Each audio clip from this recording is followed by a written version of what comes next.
Zacharie chapitre 3, versets 2 à 4.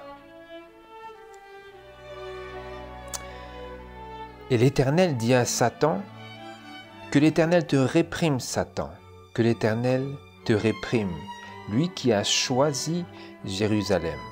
Celui-ci n'est-il pas un tison retiré du feu? Or Joshua était vêtu de vêtements sales et se tenait devant l'ange.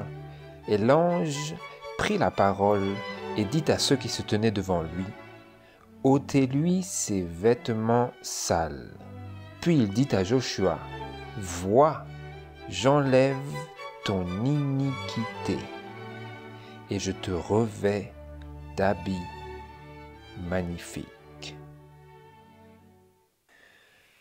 Bonjour à tous frères et sœurs, bonjour et que Dieu vous bénisse en vous souhaitant un bon sabbat. C'est ma prière que dans cette heure, nous puissions goûter à la présence du Saint-Esprit et recevoir l'illumination de Dieu ici-bas à travers la méditation de sa parole et des témoignages. Puisse le Seigneur nous aider vraiment. C'est mon désir et notre prière. Nous sommes dans la troisième partie de notre brève série sur la réforme vestimentaire. Je pense que j'intitule cette troisième et dernière partie « Un indice du cœur ». Un indice ou un reflet du cœur. Pour introduire, donc nous avons parcouru de nombreuses pensées, de nombreuses méditations sur le sujet du vêtement, je n'y reviens pas. Mais pour introduire la méditation d'aujourd'hui, où par la grâce de Dieu, nous voulons vraiment, tant que possible, conclure ce sujet d'une manière satisfaisante et d'une manière spirituelle, en espérant que nous n'ayons pas cessé d'être spirituels dans l'exploration de ce sujet. Eh bien, pour l'introduire davantage de manière spirituelle, disons cela comme ça, on se tourne vers les paroles de Zacharie chapitre 3, qui constituait aussi notre lecture biblique. Dans Zacharie chapitre 3, versets 1 à 5, nous avons cet épisode où Dieu présente à travers, par l'entremise de Joshua, le grand sacrificateur, la condition du peuple de Dieu dans ces derniers jours notamment, où il est accusé par le diable de toutes choses, notamment des choses qu'il a réellement commises, et pour cela, et pour cette raison-là, et c'est dans ce contexte-là qu'il se sent condamné. Donc c'est une autre question qu'on ne va pas forcément explorer. Cela a trait beaucoup à la tragédie des siècles et à ce dernier épisode du temps de détresse de Jacob dans lequel le peuple de Dieu sera plongé et qu'il lui faudra surmonter jusqu'à la 7e plaie. Et donc dans ce contexte, j'aimerais qu'on lise Zacharie chapitre 3, versets 1 à 5, et nous allons réfléchir aux pensées qui sont contenues dans cela. Puis l'Éternel me fit voir Joshua, le grand sacrificateur, debout devant l'ange de l'Éternel, et Satan se tenait à sa droite pour s'opposer à lui. Et l'Éternel dit à Satan, « Que l'Éternel te réprime, Satan, que l'Éternel te réprime, lui qui a choisi Jérusalem. Celui-ci n'est-il pas un tison retiré du feu? » Or Joshua était vêtu de vêtements sales et se tenait devant l'ange. Et l'ange prit la parole et dit à ceux qui se tenaient devant lui, « ôtez-lui ses vêtements sales. » Puis il dit à Joshua, « Vois, j'enlève ton iniquité et je te revêts d'habits magnifiques. » Et je dis qu'on lui mette sur la tête une tiare pure, et ils lui mirent sur la tête une tiare pure et le revêtirent des vêtements en présence de l'ange de l'Éternel. Pour cela, pour éclairer ce passage de la parole de Dieu, j'aimerais lire cette déclaration qui se trouve dans Our Father Cares, à la page 92 et au paragraphe 6, qui cite Zacharie chapitre 3, versets 4 à 7, et qui nous montre l'application pratique et réelle de la justification dans notre propre vie en rapport avec cet épisode ici de Joshua qui est accusé par Satan, mais qui est justifié par Dieu et qui se voit fourni de nouveaux vêtements et qui se voit ôter son iniquité. Hein. Je lis verset 4. Vois, dit le Seigneur, j'enlève ton iniquité, disait-il à Joshua, et je te revêts d'habits magnifiques. Qu'est-ce que cela veut dire? Je le lis ici. Dieu attend de pouvoir dispenser la bénédiction de la rémission des péchés, du pardon de l'iniquité, du don de la justice à tous ceux qui croiront en son amour et qui accepteront son salut. Christ est toujours prêt à dire aux pécheurs repentants, et elle cite, « Voici, je t'ai enlevé ton iniquité », Zacharie chapitre 3, versets 4 à 7, c'est tout ce qui est cité dans la citation complète. Christ est le lien entre Dieu et l'homme. Le sang de Jésus-Christ est l'éloquent plaidoyer en faveur des pécheurs. Et donc, elle applique cette situation ici au désir qu'a Dieu de pardonner le pécheur. Donc, autrement dit, et d'ailleurs, c'est ce qui est écrit au verset 4, Dieu est en train de mettre sur un pied d'égalité, nous dirons, le symbole du vêtement et la réalité de la justice de Dieu dont il revêt le pécheur. Hein? Joshua était vêtu de vêtements sales, lisons-nous au verset 3, et se tenait devant l'ange. Et Dieu a comparé, a mis sur un pied d'égalité le vêtement sale avec l'iniquité. Vous comprenez? Le vêtement sale est comparé à l'iniquité et Dieu dit, voilà, tu es revêtu de vêtements sales, et maintenant je vais enlever ton iniquité, je vais te revêtir d'habits magnifiques. Donc c'est à double sens où les deux sens sont utilisés, celui du vêtement, celui de la justice, celui du péché, celui des vêtements sales. Vous comprenez? Et l'équivalent réel et concret de cette représentation relativement imagée de Zacharie chapitre 3, c'est que, quoi? Dieu désire, on pourrait dire, comme c'était marqué en anglais, attend avec un désir de pouvoir dispenser la bénédiction de quoi? Quels sont ces habits magnifiques dont il revêt Joshua, ici, dans cette illustration?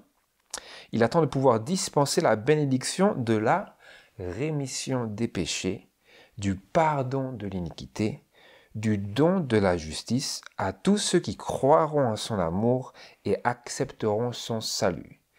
Donc Joshua nous est ici donné, comme c'est marqué à d'autres endroits, comme un type représentant, comme un symbole qui représente le peuple de Dieu qui est accusé par l'ennemi, mais qui, comme c'est marqué ici, remplissent cette condition de croire en l'amour de Dieu et d'accepter son salut.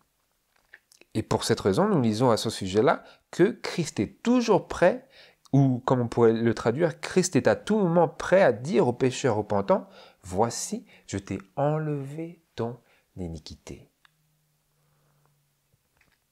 Et donc, ces nouveaux habits magnifiques, j'y arrive, Ces nouveaux habits magnifiques, ils sont équivalents du sang de Jésus-Christ qui est l'éloquent plaidoyer en faveur des pécheurs, à savoir Dieu, comme c'est marqué ici. Je lis, Joshua se tenait debout devant l'ange de l'Éternel et Satan se tenait à sa droite pour s'opposer à lui et l'Éternel dit à Satan que l'Éternel te réprime. Donc le sang est placé comme l'éloquent plaidoyer en faveur des pécheurs et il dit, voici, celui-ci n'est-il pas un tison retiré du feu, à savoir, Jésus n'a-t-il pas donné sa vie pour ce pécheur? Et c'est cela, le plaidoyer, grâce auquel le pécheur peut recevoir le pardon, c'est le sang de Jésus-Christ. Et lorsqu'il reçoit le pardon, comme c'est marqué dans cette illustration, il nous est présenté, Joshua, comme représentant de tout le peuple de Dieu repentant, nous est présenté comme recevant de nouveaux habits magnifiques à la place de ses vêtements sales. Vous voyez? Ce que vous voyez ici. Et donc cela commence à nous donner une compréhension de l'intitulé de cette troisième partie, cette méditation, qui est un indice du cœur et aussi revêtu de la justice de Christ. Voilà, c'est un double titre parce que ça indique bien le sens et la direction dans laquelle nous avançons ici, dans cette méditation d'aujourd'hui. Et pour élargir encore cette pensée, avec non pas mes propres paroles, mais celles de l'Esprit de prophétie, je vous lis dans Sons and Daughters of God, à la page 240 et au paragraphe 4. Toujours dans le contexte de Christ qui revêt le pécheur repentant et croyant de ses habits magnifiques de sa justice. On ne va pas par quatre chemins, c'est ça que cela veut dire. Dieu, nous le lisions avant, Dieu attend de pouvoir dispenser la bénédiction de la rémission des péchés, du pardon de l'iniquité, du don de la justice, qui n'est autre que la justice de Christ, c'est ce que nous lisons maintenant. SD, page 240, paragraphe 4. Grâce à la justice imputée de Christ, le pécheur peut se sentir pardonné et savoir que la loi ne le condamne plus, car il est en harmonie avec tous ses préceptes. Comment? Grâce à la justice imputée de Christ. Ce n'est pas la justice transmise, communiquée, impartie, c'est la justice imputée par laquelle le pécheur peut se sentir pardonné et exempt de toute condamnation parce qu'il croit en Dieu et fait preuve de confession et de repentance envers Dieu et croit et se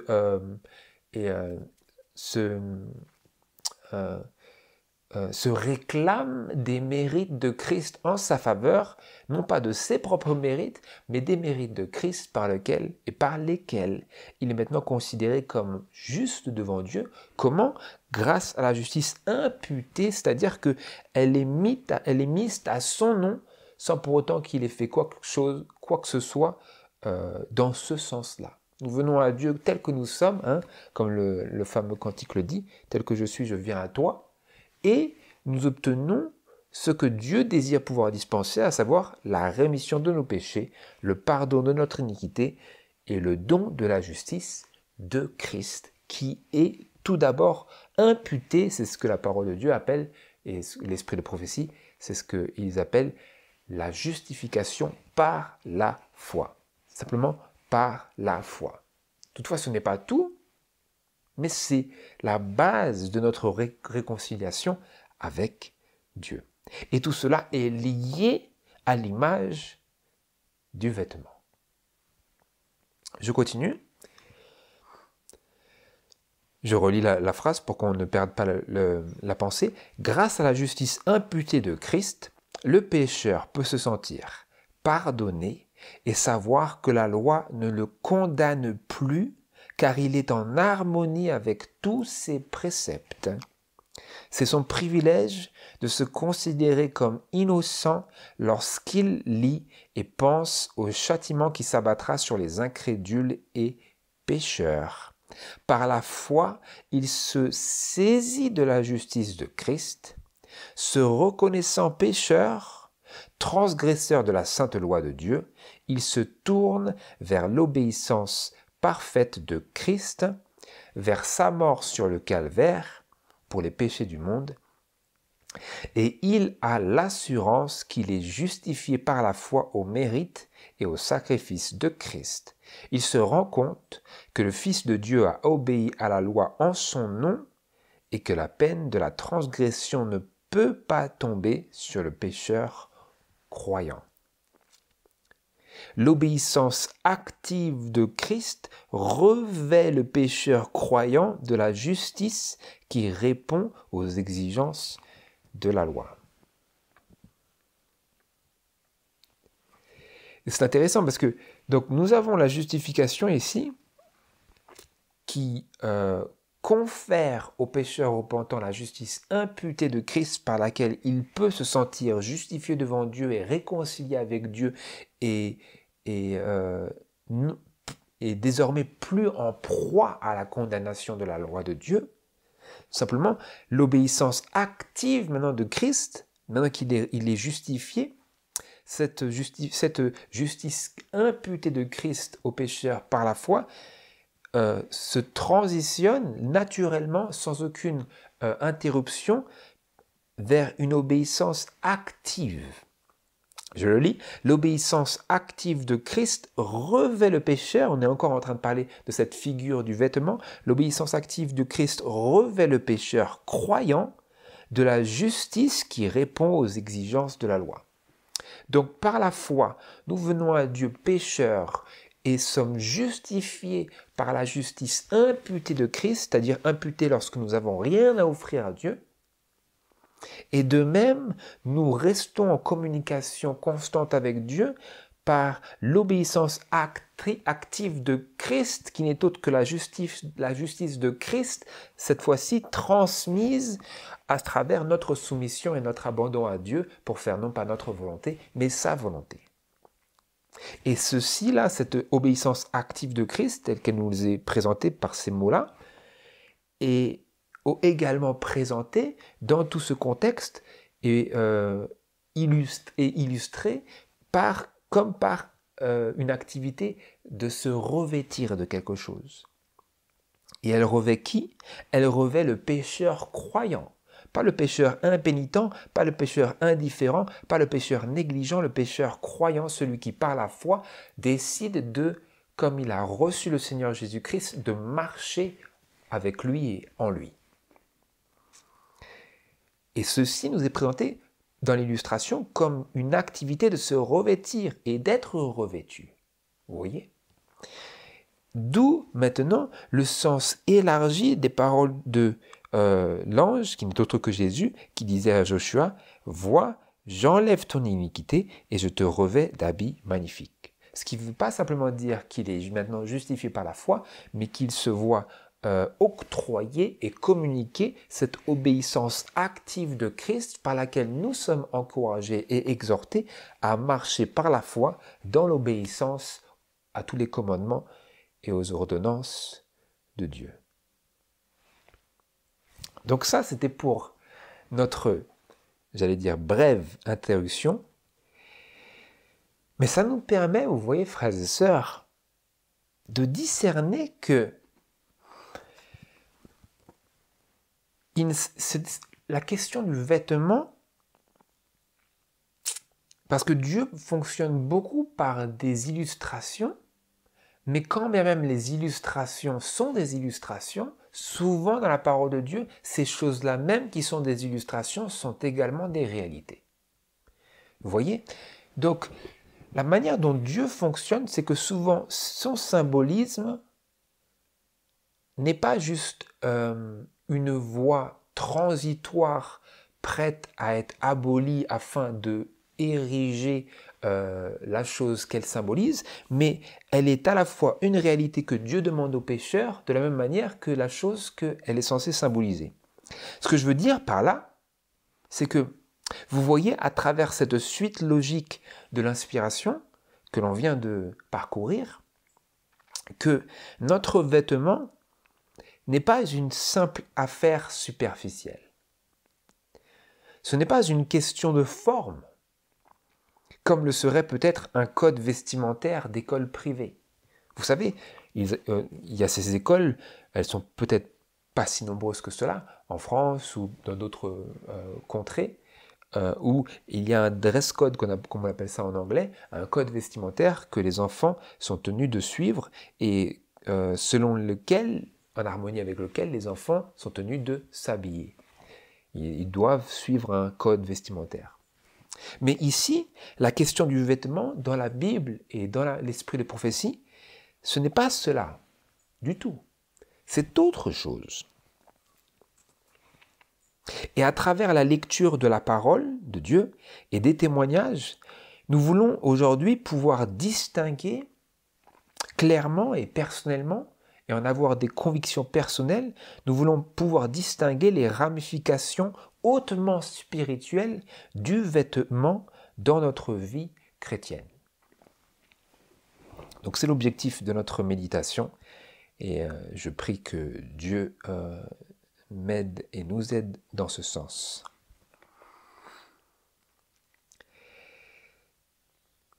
Et donc la parole de Dieu, si vous regardez sans une étude très approfondie, sans avoir à chercher très longtemps, vous trouvez de nombreux passages que je vais brièvement ici énumérer, dans lesquels le vêtement est utilisé comme un symbole du caractère de la personne qui le porte.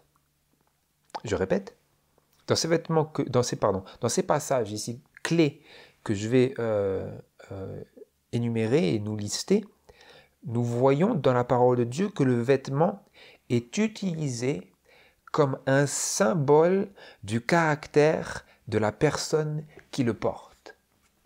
Vous comprenez? Donc le vêtement dans la parole de Dieu, nous trouvons à de nombreuses reprises qu'il va symboliser le caractère de la personne qui porte ce vêtement. Vous comprenez? Donc c'est-à-dire que le vêtement que la personne porte est réel, simplement il représente également quelque chose. Pour cela, c'est ce que l'on voit notamment dans Zacharie chapitre 3 versets 1 à 5 que nous venons de lire. Nous le voyons également dans Apocalypse chapitre 3 versets 17 à 18 où Dieu dit tu ne sais pas que tu es pauvre, aveugle, misérable et nu. Je te conseille d'acheter de moi de l'or afin que tu sois riche, un collier pour tes yeux afin que tu vois, et des vêtements blancs afin que la honte de ta nudité ne paraisse point. Nous lisons également dans Apocalypse chapitre 16 verset 15 où Dieu dit « Voici, je viens comme un voleur, heureux celui qui garde ses vêtements, afin que sa honte ne paraisse point. » Je crois que c'est ça à peu près les paroles.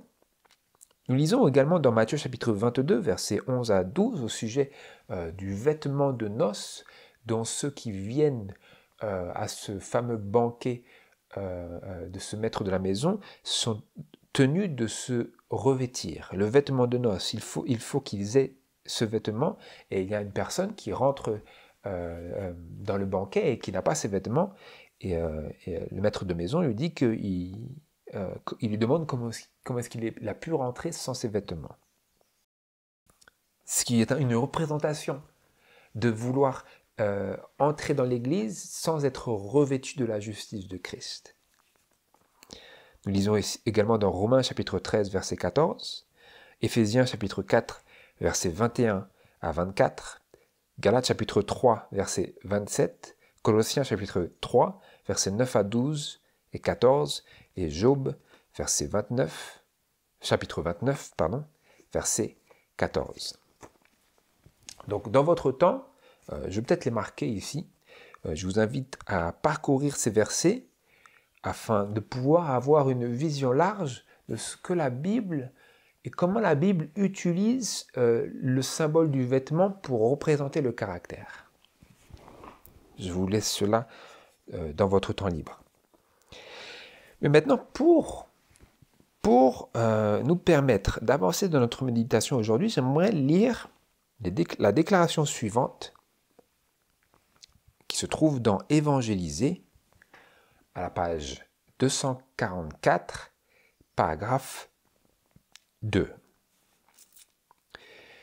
Nous revenons ici sur une citation que nous avions lue la dernière fois. J'aimerais y revenir pour ressortir de nouveau la pensée qui est contenue sur le symbolisme du vêtement. Nous l'avions vu et nous voulons le revoir. Évangéliser, page 244. Je lis. On ne devrait pas être négligent dans la façon de s'habiller. Pour l'amour de Christ dont nous sommes les témoins, nous devrions chercher à nous présenter sous le meilleur jour. En relation avec le service du tabernacle, Dieu avait pris soin de mentionner chacun des détails se rapportant aux vêtements de ceux qui devaient officier en sa présence, nous montrant qu'il, Dieu, a une préférence en ce qui concerne la manière de se vêtir de ceux qui le servent. Les instructions qui furent données au sujet des robes d'Aaron étaient très précises, car ces robes avaient un caractère symbolique. De même, les vêtements des disciples de Christ devraient avoir un caractère symbolique. Nous sommes appelés à être en toutes choses ses représentants. Donc, vous voyez, à la lumière de ce que nous venons de lire ici, je ne sais pas si vous avez relevé, je souligne notamment ce qui nous intéresse, où il était écrit que les vêtements des disciples de Christ devraient eux aussi avoir un caractère symbolique, ou de même. Je répète, les vêtements des disciples de Christ devraient eux aussi avoir un caractère symbolique. D'accord ? Nous avions vu cela la dernière fois, nous y revenons maintenant. Donc nos vêtements, si nous nous réclamons du nom de Jésus-Christ, devraient avoir un caractère symbolique. Et qu'est-ce que cela veut dire donc ? Que nos vêtements doivent avoir un caractère symbolique. Vous voyez, la réforme vestimentaire n'est donc pas une règle pour la forme. Pourquoi est-ce que je dis cela ? C'est parce que si nos vêtements doivent avoir un caractère symbolique, eh bien, la réforme vestimentaire est alors une activité concrète dont le caractère symbolique nous sert de rappel constant afin d'éduquer nos cœurs sur la nécessité de nous revêtir sans cesse de toute la justice de Christ. Vous comprenez ? Qu'est-ce que nous avions lu ? Les vêtements des disciples de Christ devraient eux aussi avoir un caractère symbolique. J'aimerais ici lire la citation suivante qui nous permet d'approfondir cette pensée. Pour un bon équilibre mental et spirituel, au volume 1 et à la page 297, paragraphe 3, il est écrit ceci, je vous le lis tel que c'est écrit dans la version anglaise. Littéralement, je lis, « Le vêtement est un indice de l'esprit et du cœur, ce que l'on porte à l'extérieur est le signe de ce qui est à l'intérieur. » Qu'est-ce que c'est ? Quel est le vêtement ? Que représente le vêtement ? Nous lisions que nos vêtements, en tant que disciples de Christ, devraient avoir un caractère symbolique. Mais ici, nous lisons que, pas simplement qu'il devrait, mais que le vêtement est un indice de l'esprit et du cœur. Vous comprenez ? Ce que l'on porte à l'extérieur, sur nous, sur soi, est le signe de ce qui est à l'intérieur, en nous, en soi. Vous voyez, donc, ce n'est pas une règle juste pour la forme, ce n'est pas une chose superficielle, une chose optionnelle.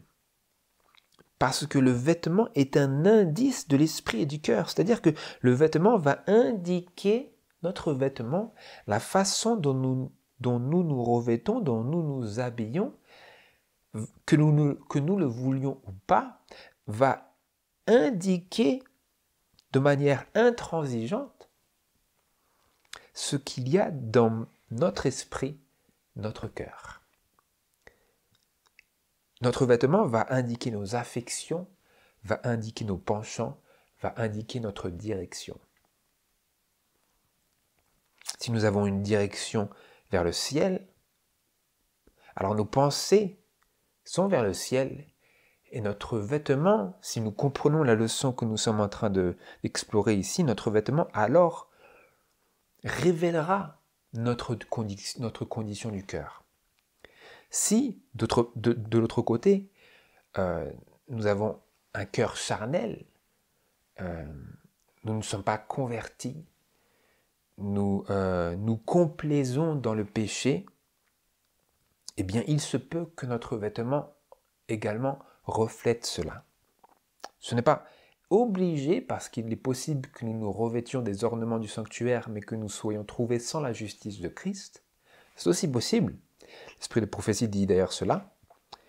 Toutefois, nous restons ici sur le principe que le vêtement est un indice de l'esprit et du cœur.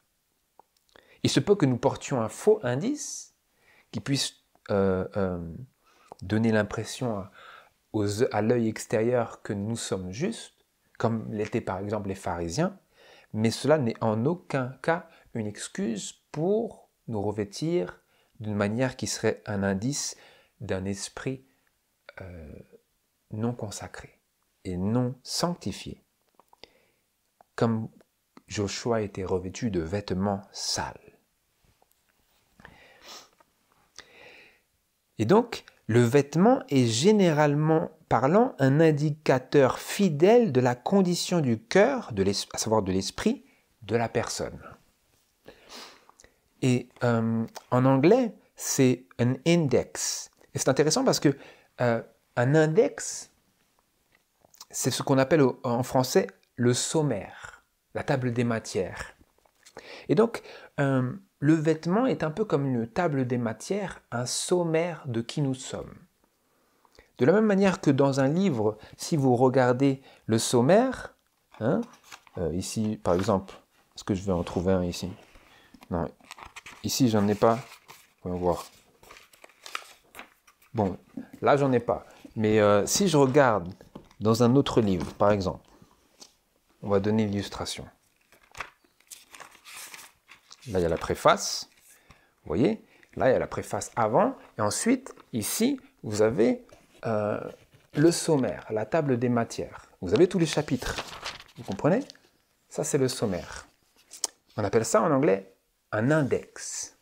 C'est l'index du livre, il comprend le contenu du livre. Eh bien, l'esprit de prophétie nous dit que le vêtement est un indice ou un index ou un sommaire de l'esprit, de notre esprit et de notre cœur.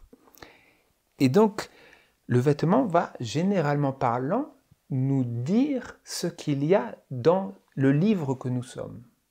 Il va indiquer les chapitres de la condition de notre cœur. Vous comprenez? Ça, c'est simplement en lisant ce que nous venons de lire qui est écrit ici. Et donc, j'aimerais poser la question, frères et sœurs, à la lumière de ce que nous venons de méditer maintenant, quels sont donc les indices, parce que là, nous venons de parler largement, je ne suis pas allé dans les détails, nous avons juste appris que le vêtement est un indice de l'esprit et du cœur. Mais quels sont donc les indices révélés dans notre apparence et quelle est leur signification? Eh bien, pour répondre à cette question, ce que nous voulons faire, c'est nous tourner vers le commencement et la création de l'homme. Nous allons faire ça proprement, pour avoir une réponse correcte et dont nous puissions nous saisir et nous réclamer lorsque nous chercherons à comprendre personnellement ce sujet. Pour cela, je vous invite à vous tourner vers les paroles de Genèse chapitre 1, verset 26. Genèse chapitre 1, verset 26, où nous lisons au sujet de la création de l'homme. Comment furent créés Adam et Ève? Vous vous rappellerez, mais nous voulons avoir notre mémoire rafraîchie. Dans Genèse chapitre 1, verset 26, je lis. « Puis Dieu dit, faisons l'homme à notre image, selon notre ressemblance, et qu'il domine sur les poissons de la mer, etc. » Verset 27. « Et Dieu créa l'homme à son image, il le créa à l'image de Dieu. Il les créa mâle et femelle. » Comment est-ce que l'homme fut créé? Comment est-ce qu'Adam et Ève furent créés? À l'image de Dieu, n'est-ce pas? Dieu créa l'homme à son image. Et donc, nous comprenons à la lumière des nombreuses choses qui nous sont données dans la parole de Dieu au sujet de Dieu et de son image, que Dieu, tout d'abord, est un être intelligent. Jésus disait à la femme samaritaine, « Dieu est un esprit, et ceux qui l'adorent doivent adorer en esprit et en vérité. » Quand Jésus disait et dit que Dieu est un esprit, il veut dire que Dieu est une personne intelligente qui réfléchit de la même manière que nous réfléchissons, parce que, justement, nous avons été créés à l'image de Dieu. De la même manière que nous sommes des esprits intelligents, Dieu est tout précisément cela. Et nous comprenons également que dans l'homme, Dieu a donné un spécimen de lui-même, ou autrement dit, un exemple de lui-même, une manifestation de lui-même, comme c'est marqué dans Child Guidance, page 103 et paragraphe 2. Et si donc, frères et sœurs, l'homme et nous, par le biais de nos parents et de toute la descendance, si donc l'homme a été créé à l'image de Dieu, à la fois l'image morale et l'image physique, est-ce que c'est un terme à double sens, triple sens même peut-être? Si donc, et c'est le cas, l'homme a été créé à l'image de Dieu, quelle est l'apparence de ce Dieu à l'image duquel l'homme a été créé? Quelle est son apparence? Parce que si nous connaissons l'apparence du Dieu qui a créé l'homme à son image, alors nous savons quelle est l'apparence avec laquelle il a créé l'homme. Quoique ce ne fût peut-être pas aujourd'hui encore son apparence. Comprenez? Nous lisons pour répondre à cette question sur l'apparence de Dieu, le passage du psaume 104. Le psaume 104, versets 1 à 2. Comprendre cela, frères et sœurs, c'est fondamental pour que nous ne cherchions pas à satisfaire aux exigences de Dieu comme à une règle de forme, comme si nous allions dans une école privée où il y a un code vestimentaire. Ce n'est pas du tout cela l'idée. Pas du tout. Au contraire, c'est une question hautement spirituelle avec des ramifications presque purement et exclusivement spirituelles qui se manifestent extérieurement par quelque chose de concret. Le simple fait que cela se manifeste et se matérialise de manière et par quelque chose de concret tel que le vêtement n'annule pas et ne retire en rien la nature hautement spirituelle de la chose. Voyez ? Et donc, je repose la question, pour qu'on ne perde pas le fil. Quelle est l'apparence de ce Dieu à l'image duquel l'homme a été créé? Dans le psaume 104, versets 1 à 2, nous revenons ici en pensée et en méditation à cette apparence que Dieu a toujours désiré et destiné à l'homme et pour l'homme. Comment est Dieu? À quoi ressemble Dieu? Pour que nous lui ressemblions véritablement en toutes choses comme il est. Je lis: Mon âme bénis l'Éternel. Éternel mon Dieu, tu es merveilleusement grand. Tu es revêtu de splendeur et de majesté. Il s'enveloppe de lumière comme d'un vêtement. Il étend les cieux comme une tenture, etc. Et donc, quelle est l'apparence de Dieu à la lumière de ce que nous venons de lire ici? Plus encore, quel est son vêtement? Est-ce que le mot est utilisé ici? Donc le psalmiste loue Dieu et décrit Dieu ici, sous l'inspiration de l'Esprit de Dieu, bien sûr. Et que dit-il? Dans cette parole inspirée et infaillible, il dit « Tu es revêtu de splendeur et de majesté ». Ça nous donne un ordre d'idée, mais quel est l'élément précis ici qui nous permet de bien cerner le sens de ces paroles de louange? Il s'enveloppe, ou je lis comme c'est marqué dans la Bible King James, « Tu es revêtu de splendeur et de majesté, enveloppé de lumière comme d'un vêtement. » Je l'ai pris aussi dans la Bible Vigouroux. Donc, il s'adresse à Dieu et il dit tout ce qui est au sujet et qui concerne Dieu et qui le décrit. Et il dit, tu es revêtu de splendeur et de majesté et tu es enveloppé de lumière comme d'un vêtement. Donc, comment est-ce que Dieu se revêt? Comment est-ce que Dieu s'habille? Selon ce qui est écrit ici, frères et sœurs, je ne fais que lire. Dieu s'habille en s'enveloppant de lumière. Il est écrit que Dieu est revêtu de splendeur et de majesté. Qu'est-ce que cela veut dire? Ça veut dire que sa splendeur et sa majesté, c'est un vêtement de lumière. Il est enveloppé de lumière comme s'il était enveloppé d'un vêtement. Son vêtement, c'est une lumière. Plus encore, probablement éblouissante. Comprenez? Quelle est l'apparence de Dieu? Quel est son vêtement? Il s'enveloppe de lumière comme d'un vêtement. Vous imaginez en fait? C'est pas de la lumière noire. Hein? C'est de la lumière. Vous voyez quand quelqu'un est dans la lumière, si quelqu'un a un spot ici, comment vous le voyez? Vous voyez une forme vaguement, non? Vous arrivez à discerner la forme et tout, sa hanche et tout. Vous voyez tout ça? Comment Dieu s'habille? Nous venons de le lire. Mais, est-ce que cette description-là est poursuivie autre part dans la parole? Est-ce que Dieu a poursuivi de manière bégayante cette description à un autre endroit de la parole de Dieu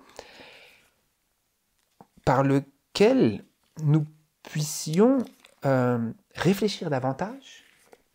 Tournez-vous avec moi vers les paroles d'Ésaïe chapitre 6, versets 1 à 3. Ésaïe chapitre 6, versets 1 à 3. L'année de la mort du roi Osias, je vis le Seigneur, disait Ésaïe.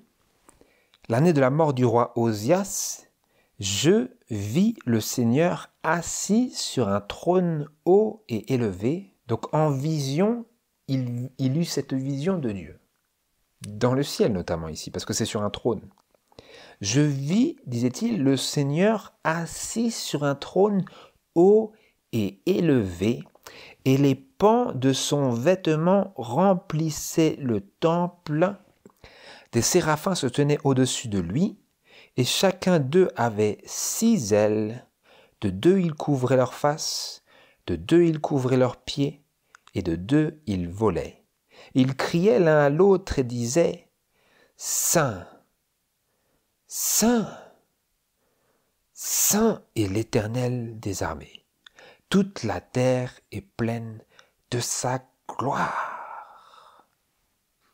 Les fondements des seuils furent ébranlés par la voix de celui qui criait, et la maison fut remplie de fumée.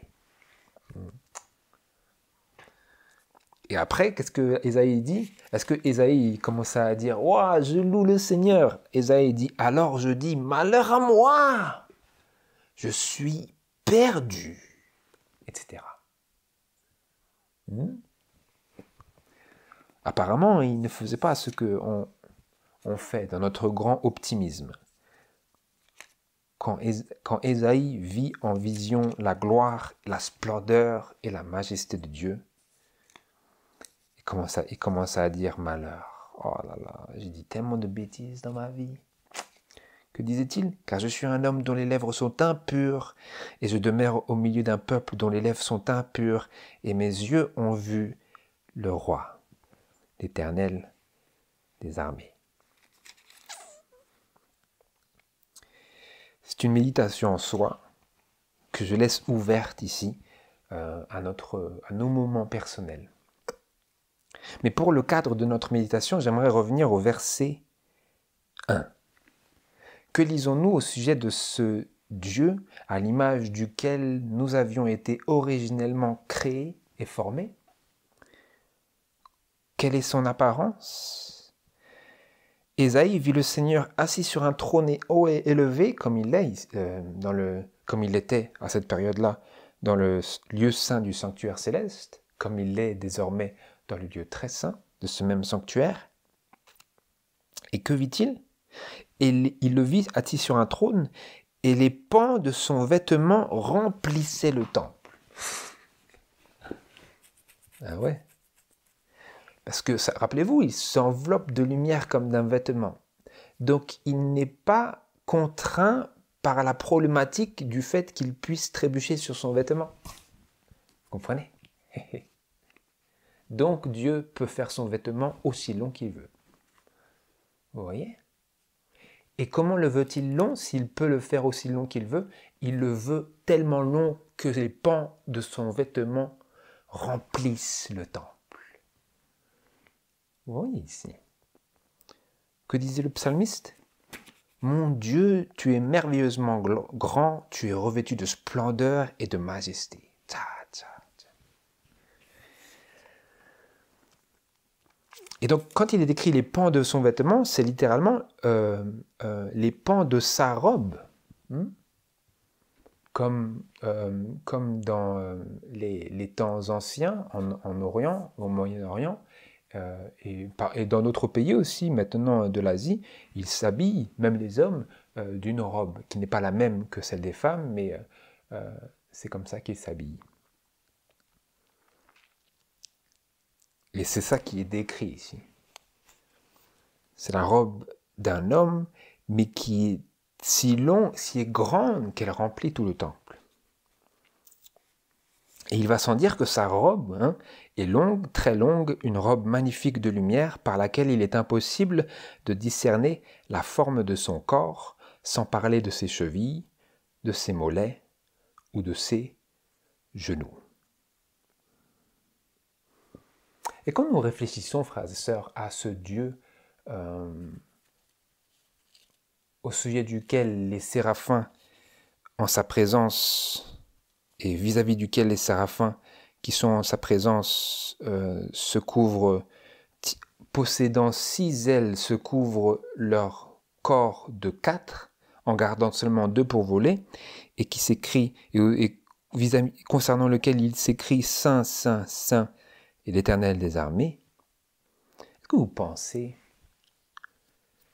que Dieu pourrait et voudrait se tenir sur ce temple haut et élevé, habillé de shorts et de t-shirts? Serait-ce plausible? Même si ce fut un premier jour de la semaine, un second, un mercredi, un jeudi, un vendredi, un dimanche. Voudrait-il, pourrait-il, désirerait-il, serait-ce dans son caractère de se revêtir ainsi? Et si, comme j'essaie de vous le faire comprendre, si ce n'est pas son caractère, à combien plus forte raison cela ne devrait pas être notre caractère et notre disposition si nous cherchons à ressembler de nouveau à Dieu et à Christ. Comment donc nos premiers parents furent-ils créés? Nous avons lu, à l'image de Dieu. Et comment est-ce que Dieu est? Nous venons de lire qu'il s'enveloppe de lumière comme d'un vêtement. C'est son image physique. Il a également une image spirituelle, une image morale, l'image de son caractère, qui est la bonté, la fidélité, la miséricorde, la douceur, etc. Tous ces traits de caractère qui constituent sa miséricorde et sa justice. Il est juste également. Mais son image physique, sur laquelle nous nous attardons ici aujourd'hui, c'est qu'il s'enveloppe de lumière comme d'un vêtement, qu'il est revêtu de splendeur et de majesté, et que les pans de sa robe remplissent le temple où il siège. Elle est si longue. Et comment est-ce que nos premiers parents furent-ils créés? À l'image de Dieu, mais allons maintenant dans Genèse chapitre 2, verset 25, et contemplons un passage qui est souvent mal compris. Contemplons-le ici ensemble.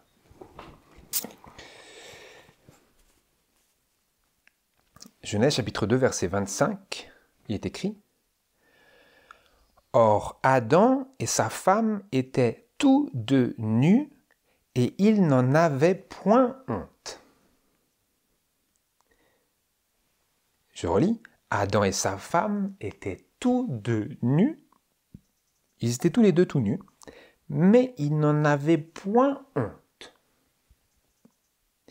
Et qu'est-ce que cela veut dire? Certains nous diraient que cela veut dire qu'ils étaient nus, ils le voyaient, seulement cela ne leur provoquait et ne leur causait pas de honte. Nous disons, nous voulons bien, mais à l'image de ce que nous venons de lire, ça ne peut pas. Je vais lire une déclaration de l'esprit de prophétie qui nous permet de voir pourquoi cela ne peut pas. Mais d'abord, j'ai tenté, ici, tant bien que mal, par l'aide du Saint-Esprit, de nous montrer de manière intelligente pourquoi cela ne peut pas, pourquoi cette idée n'est pas simplement incongrue, mais impossible, parce que nous venons de lire que Dieu se revêt de lumière comme d'un vêtement, qu'il se revêt tellement de lumière que les pans de sa robe remplissent tout le temple, et le temple est grand, temple du sanctuaire céleste, et que Adam et Ève ont été créés, comme nous l'avions lu dans Genèse chapitre 1, versets 26 à 27, ont été créés à l'image de Dieu, et si l'image de Dieu c'est qu'il se revêt de lumière comme d'un vêtement, alors ils ont aussi dû être créés de la même manière, avec la même apparence. Donc la seule conclusion logique, c'est que, pourquoi est-ce qu'ils n'avaient point honte? Parce que leur nudité, comme Dieu, était cachée par un vêtement de lumière. C'est ce que je lis ici, dans Patriarches et Prophètes, à la page 23 et au paragraphe 1. En sortant des mains de son Créateur, Adam était d'une taille élancée et parfaitement harmonieuse. Son visage vermeil resplendissait de santé, de vie et de joie.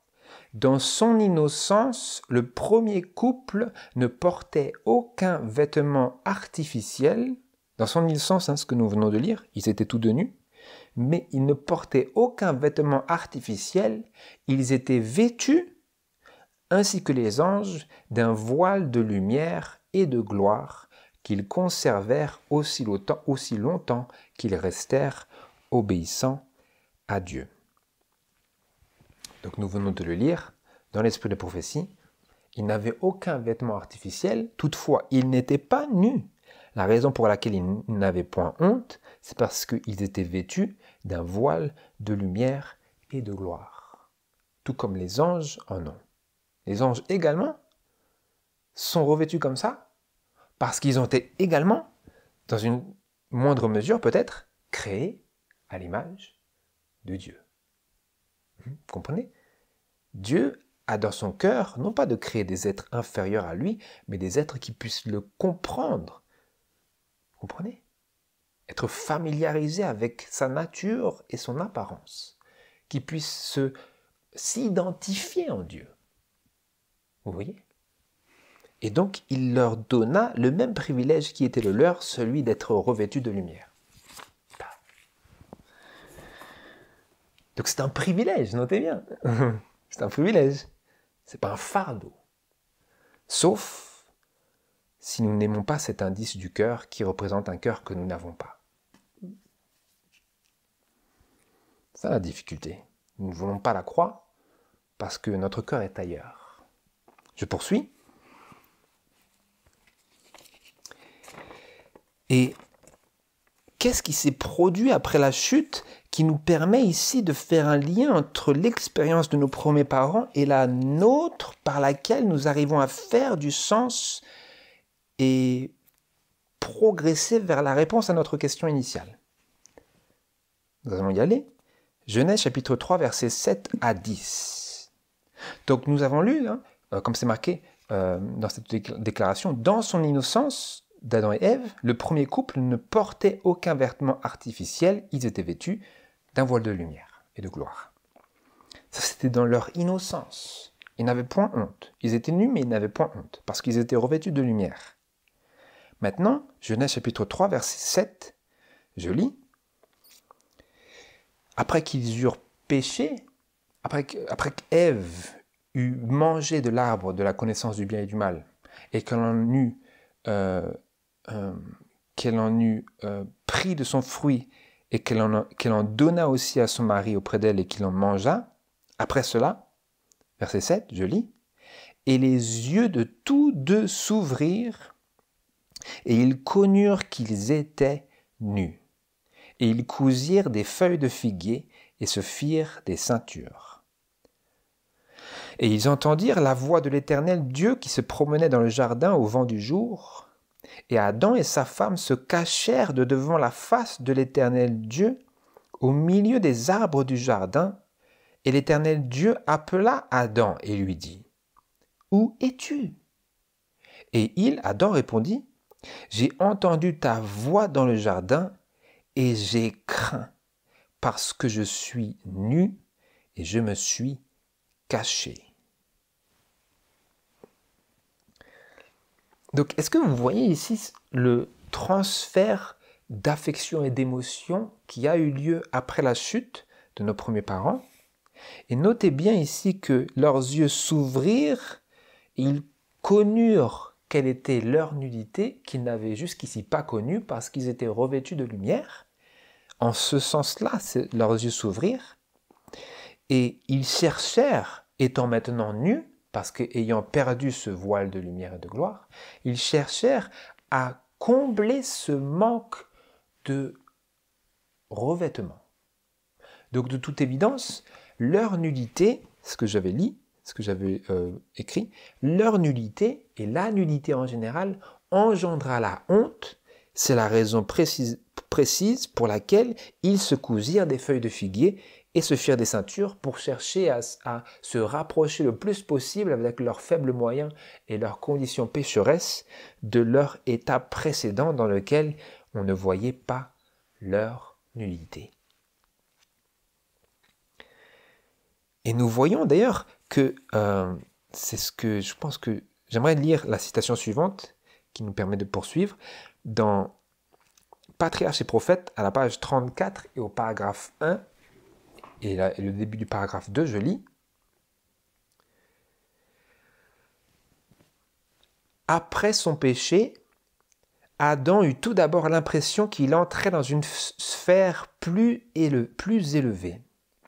Bientôt, cependant, la pensée de sa faute le remplit de terreur.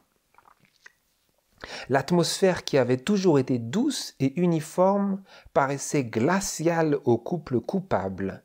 L'amour et la paix qu'ils avaient connus n'étaient plus, et ils éprouvaient désormais à la place un sentiment de péché, une crainte de l'avenir et une nudité de l'âme.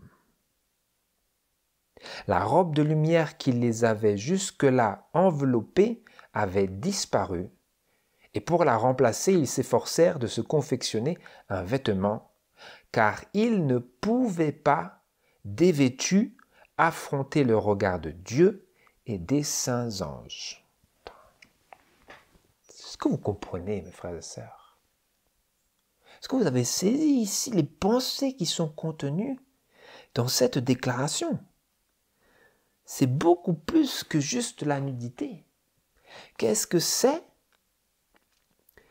Après qu'ils eurent péché et qu'ils se soient retrouvés nus, quel était leur sentiment parallèle à cette condition physique nouvelle? L'amour et la paix qu'ils avaient connus n'étaient plus, avaient disparu littéralement, et ils éprouvaient désormais à la place quoi? Qu'est-ce qu'ils éprouvaient à la place de cet amour et de cette paix en conséquence du péché? Ils éprouvaient désormais à la place un sentiment de péché, une crainte de l'avenir et une nudité de l'âme. Donc vous voyez, frères et sœurs, la honte de leur nudité physique qui fut provoquée par leur transgression de l'injonction de Dieu, par leur péché, disons-le court, était inextricablement liée à un sentiment d'une nudité de l'âme. Donc, ce que nous lisions juste avant, ça donne davantage de poids à ce que nous lisions juste avant, à savoir que le vêtement est un indice de l'esprit et du cœur, et que l'absence de vêtement est également un indice de la condition de l'esprit et du cœur. Et en l'occurrence, l'absence de vêtements chez Adam et Ève, juste après qu'ils eurent péché, qu'ils se soient retrouvés pour la première fois de leur vie nus aux yeux des autres et à leurs propres yeux, cette absence de vêtements provoqua en eux le sentiment d'une nudité de l'âme. Donc leur nudité physique représentait fidèlement le sentiment de nudité de l'âme qu'ils ressentaient intérieurement. Vous comprenez? Donc réellement, frères et sœurs, comme nous l'avions lu, le vêtement est bel et bien un indice, un reflet parfait, généralement parlant, de l'esprit, du cœur, de la condition de notre esprit et de notre cœur. Nous voyons cela illustré d'une manière puissante et indéniable dans l'expérience d'Adam et Ève. Cette nudité physique dont ils firent l'expérience était liée, intimement et étroitement liée à un sentiment de péché et de nudité de l'âme. Mais notez bien ici, est-ce que vous comprenez ce qui est contenu dans ces paroles? Maintenant qu'ils eurent perdu cette robe de lumière qui les avait jusque-là enveloppés, maintenant qu'elle eut disparu, pour la remplacer, ils s'efforcèrent de se confectionner un vêtement, comme nous avions lu, ils se cousurent des feuilles de figuier. Pourquoi?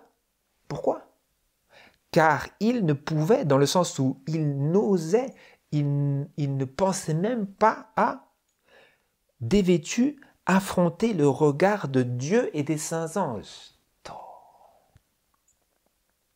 Mais à la lumière de ce que nous avions vu la dernière fois dans la deuxième partie, et également dans la première, est-ce que nous, aujourd'hui,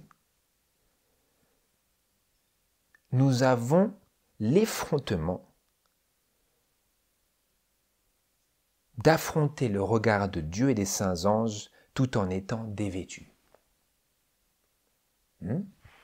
Est-ce qu'aujourd'hui, nous n'avons pas perdu ce sentiment saint, S-A-I-N, et juste de honte vis-à-vis de notre nudité qui nous ferait éprouver l'impossibilité de pouvoir rencontrer Dieu ainsi dévêtu?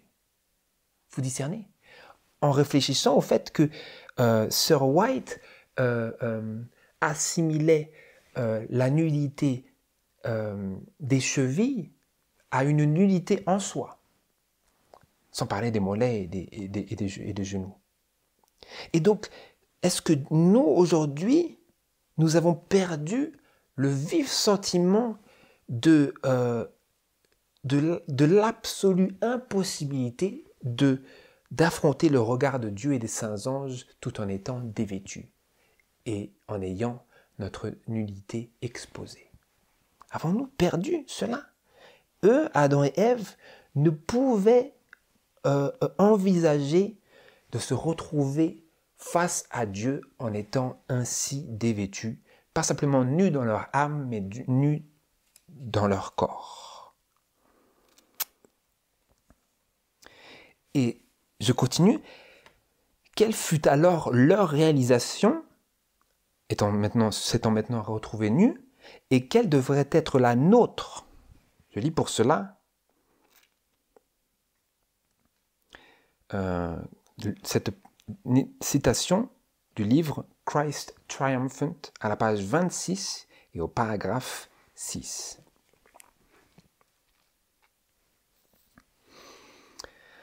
Les yeux d'Adam et d'Ève s'ouvrirent en effet.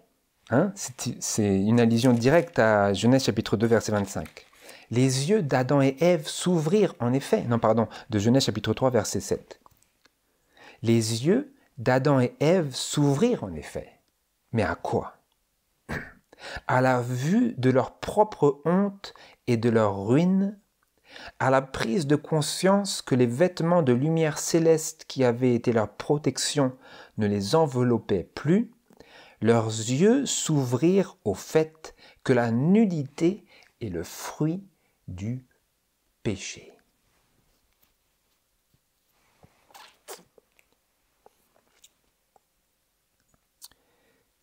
À quoi leurs yeux s'ouvrirent? À quoi est-ce que les yeux d'Adam et Ève s'ouvrirent lorsqu'il est écrit que les yeux de tous deux s'ouvrirent et ils connurent qu'ils étaient nus? Ils eurent une réalisation. Ce n'est pas juste qu'ils ont vu qu'ils étaient nus, c'est bon. Non, parce que nous avons lu avant que l'amour et la paix qu'ils avaient perdus s'étaient vus remplacés par un sentiment de péché, une crainte de l'avenir et le ressentiment de la nudité, d'une nudité de leur âme. À quoi est-ce que leurs yeux s'ouvrirent? Au fait que la nudité est le fruit du péché. Dis-moi, frères et sœurs, la nudité, c'est banal pour nous? De toute évidence, la réalisation que nos parents ont faite est la réalisation qu'il nous faut encore une fois et de nouveau faire afin que nous puissions avoir une conception réelle et juste et appropriée de la justice de Dieu et de la honte de la nudité, à la fois de la nudité du corps et la nudité de l'âme. Parce que si nous n'avons pas la honte de la nudité, à la fois celle du corps et celle de l'âme, alors notre nudité paraîtra et elle sera un indice de notre cœur. Et qu'est-ce que nous lisons dans Genèse chapitre 3 verset 21?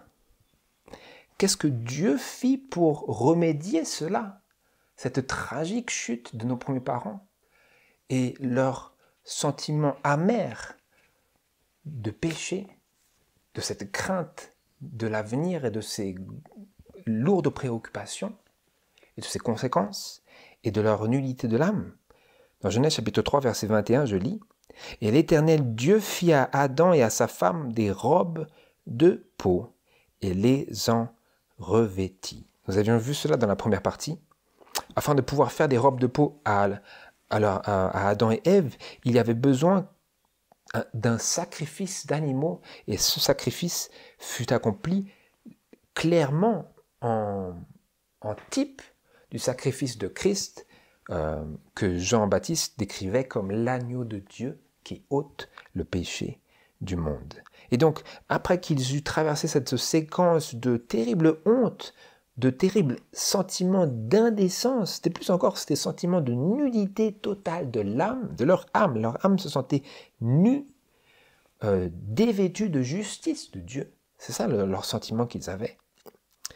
Eh bien, Dieu vint à eux et leur fit goûter à cette œuvre expiatoire de Jésus-Christ, qu'ils reçurent en promesse et que nous avons maintenant en fait établi et accompli, parce que le sacrifice de Christ est derrière nous dans le passé, mais pour eux, il était encore futur, il était encore à venir, ce n'était encore qu'une promesse de Dieu, mais par la vertu de la promesse de Dieu, ils furent justifiés par la foi dans le Rédempteur à venir, et Dieu, en symbole de cette activité de justification et de réconciliation, de cette justice imputée, et par la suite communiquée, transmise, impartie, qu'est-ce que Dieu fit? Il les revêtit de robes de peau. Il fit à Adam, à sa femme des robes de peau et les en revêtit.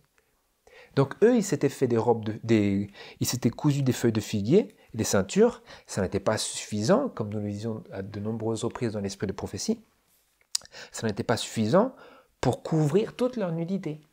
De la même manière que nos propres œuvres ne peuvent pas nous rendre justes aux yeux de Dieu. C'est comme un escabeau pour toucher la constellation d'Orion. Il n'y arriverait pas. La justice de Dieu est infinie.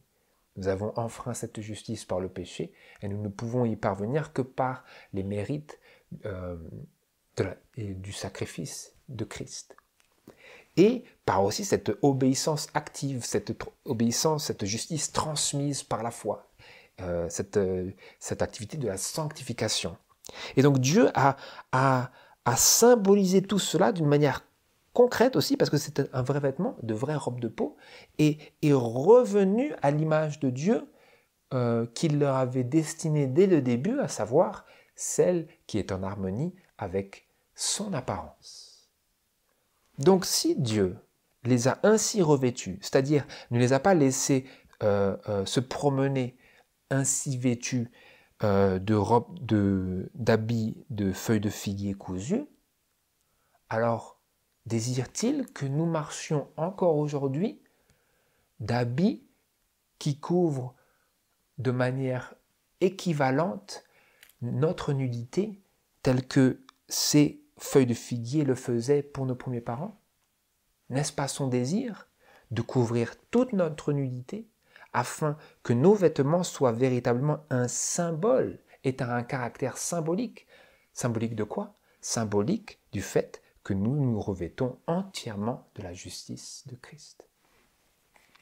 Et donc, pour avoir la réponse à notre question, qui était, j'y reviens, quels sont donc les indices révélés dans notre apparence et quelle est leur signification? La réponse, c'est que nous voyons que la nudité est un indice de notre manque d'harmonie avec l'image, à savoir le caractère de Dieu. Car Dieu se revêt de lumière comme d'un vêtement, comme nous l'avions vu. Et la nudité est également une conséquence du péché, ainsi qu'un engrenage de péché. Je m'explique.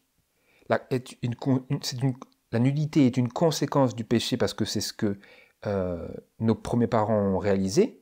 J'avais lu, leurs yeux s'ouvrirent sur le fait que la nudité était le fruit du péché et est le fruit du péché. Donc la nudité est une conséquence, un fruit du péché. Donc si c'est le cas, on ne veut pas prolonger cette nudité. On ne veut pas la continuer dans notre vie.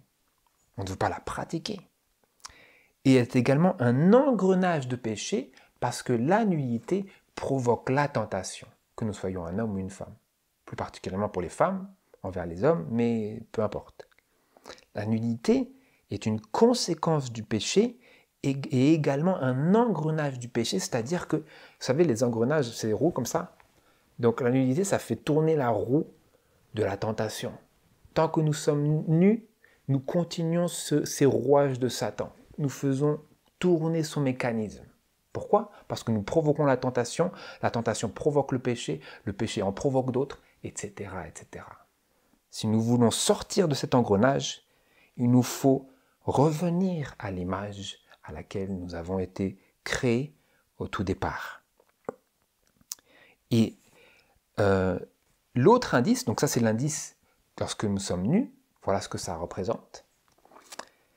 Et l'autre, c'est que le vêtement couvrant la nudité, pas n'importe quel vêtement. Parce que si je disais juste le vêtement, ça pourrait être très bien équivalent aux vêtements qu'avaient Adam et Ève lorsqu'ils s'étaient cousus des feuilles de figuier et qu'ils s'étaient fait des ceintures, vous savez, short et t-shirt. C'était ça, mes frères et sœurs. C'était ça. Il faut que nous comprenions ici.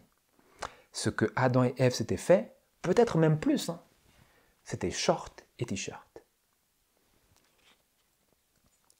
Plus ou moins. Tout ce que nous avons, toutes ces images que nous avons apparemment censées illustrer la vie de nos premiers parents et l'apparence de nos premiers parents en Éden et après Éden, bref. D'ailleurs, en fait, ces feuilles de figuier représentent justement ce à quoi ça ressemblait probablement. Donc ici, je fais la nuance, le vêtement couvrant la nudité, à savoir toute la nudité, et devrait être un indice de notre réconciliation avec Dieu et de ce que nous désirons nous revêtir intérieurement de toute la justice de Christ et pas simplement des principes et des vérités que nous voulons bien accepter de lui. Vous voyez ? Dans le monde, les hommes veulent s'habiller de la manière qu'ils veulent s'habiller. Ils ne veulent pas toute la justice de Christ. Ils ne veulent pas tous ses principes. Et donc, si nous voulons toute la volonté de Dieu, alors nous voulons accepter toute la justice de Christ et nous voulons que notre vêtement soit un indice de cette décision. Vous comprenez ? Et ainsi, comme je l'avais dit, comme j'avais fait allusion, ainsi, notre vêtement aura un caractère symbolique qui nous servira de rappel constant afin d'éduquer nos cœurs sur la nécessité de nous revêtir sans cesse de toute la justice de Christ. Vous comprenez ? Ce n'est pas juste pour remplir une exigence, c'est pour éduquer nos cœurs. Nous voulons chercher le cœur qui est en harmonie avec Dieu et nous voulons chercher l'apparence qui représente un cœur ainsi soumis. Vous voyez ? Nous voulons que notre cœur et notre apparence communiquent le même message. Et pour conclure notre méditation aujourd'hui, j'aimerais que nous lisions brièvement les paroles du psaume 29, versets 1 à 2. Rendez à l'Éternel, vous, fils de Dieu. Rendez à l'Éternel la gloire et la force. Rendez à l'Éternel l'honneur dû à son nom. Prosternez-vous devant l'Éternel dans une sainte magnificence. Et dans la Bible King James, il est écrit « Prosternez-vous devant l'Éternel dans la beauté de la sainteté ». Il y a une beauté dans la sainteté, il y a une beauté dans la gloire, il y a une beauté dans toute la justice de Christ. Puissions-nous, frères et sœurs, arriver à mettre en pratique ces principes d'une manière qui soit profondément spirituelle, de telle sorte que notre vêtement puisse nous servir de rappel constant, que notre décision, que nous avons décidé et déterminé de nous revêtir en chaque instant de toute la justice de Christ, de tout le caractère de Dieu, afin de nous préparer à une place parmi ces anges-là, qui sont ainsi vêtus et qui sont ainsi créés moralement, spirituellement, physiquement, et qui ont été créés à l'image de Dieu. C'est ma prière que le Seigneur vous bénisse, que le Seigneur nous bénisse conjointement dans ce sens-là, afin que nous puissions croître, que nous puissions accomplir cette exigence de Dieu, ce désir de Dieu pour notre apparence, et que bel et bien, dans la même lancée, nous cherchions à nous revêtir de cet esprit doux et paisible, qui est d'un grand prix aux yeux de Dieu. C'est ma prière au nom de Jésus. Amen.